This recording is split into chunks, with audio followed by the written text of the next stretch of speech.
Hello বন্ধুরা, প্রিয়ার কিচেনে সকলকে স্বাগত। আজ আমি চিতই পিঠা বানিয়ে দেখাচ্ছি।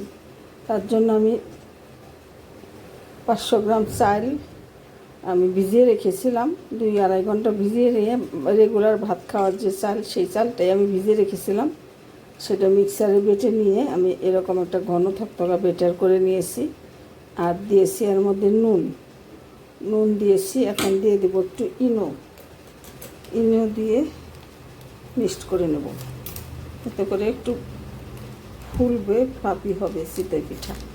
এই আমের দিনে আম ক্ষীর দিয়ে চিতই পিঠা খেতে খুব মজা লাগে। তোমরা এইভাবে বানিয়ে খেয়ে দেখো। একটু এনে দিয়ে দিচ্ছি। ইনোটা আমি ভালো করে ফেটিয়ে নেব।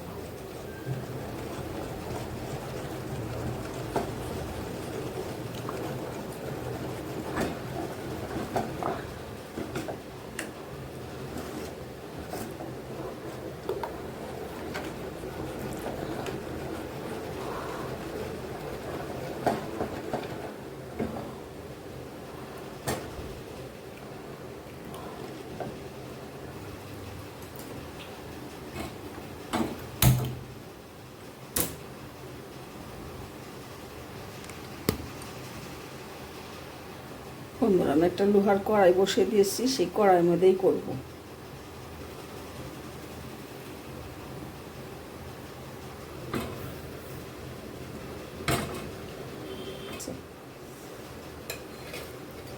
মানে এইভাবে সবগুলো ভিজিয়ে দিচ্ছি।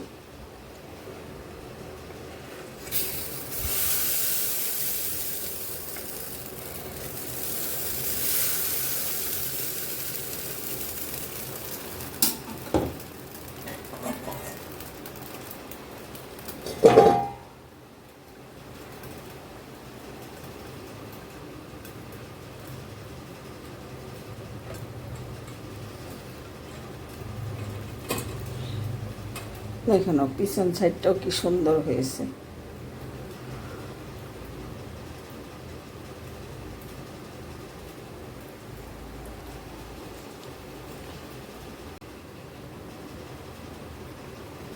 দেখে না বন্ধুরা, কি সুন্দর পিঠাটা ফুলেছে আর কত জালিদারি হয়েছে। এবার আমি সবগুলা বানিয়ে নিচ্ছি। দেখতে থাকো। হ্যালো বন্ধুরা, দেখে নাও। আমের দিনে এরকম সাদা চিতই পিঠা, ফুলকো ফুলকো পিঠা আর দুধ দিয়ে ক্ষীর বানিয়েছি। ক্ষীর দিয়ে, সাদা পিঠা দিয়ে, আম দিয়ে খেতে খুবই মজা। তোমরা এইভাবে বানিয়ে খেয়ে দেখো, আশা করি ভালো লাগবে।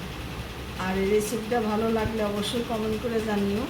আর আমার চ্যানেলটা সাবস্ক্রাইব করে আমার সাথে থেকো। এরকম দুধের ক্ষীর পিঠার মধ্যে দিয়ে আম দিয়ে খেতে খুবই মজাদার। তোমরা এইভাবে খেয়ে দেখো বন্ধুরা। আমার চ্যানেলটা সাবস্ক্রাইব করে আমার সাথে থেকো। ধন্যবাদ বন্ধুরা, তোমরা সকলে ভালো থাকো।